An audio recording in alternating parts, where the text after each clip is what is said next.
আজকে আমি আপনাদের সাথে এমন একটি ঘটনা শেয়ার করতে যাচ্ছি যা ঘটেছিল আমার সাথেই, কিন্তু বিশ্বাস করুন, আমি নিজেই তখন বুঝতেই পারিনি এটা আমার জীবনে এত বড় একটা টার্নিং পয়েন্ট হয়ে যাবে।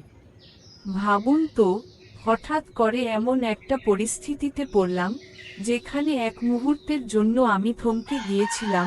কি করব, কিভাবে সামলাবো, কিছুই বুঝতে পারছিলাম না। সেই মুহূর্তটা এতটাই অদ্ভুত ছিল, যেন সিনেমার মতো মনে হচ্ছিল। আমার মাথায় শুধু একটা প্রশ্ন ঘুরছিল, এটা আসলেই আমার সাথে ঘটছে, নাকি আমি স্বপ্ন দেখছি? আমি যদি তখন ঠিক সেই কাজটা না করতাম, হয়তো আজ আমার জীবন একদম অন্যরকম হতো। তাহলে আসুন, ধীরে ধীরে আমি আপনাদের পুরো ঘটনাটা খুলে বলি।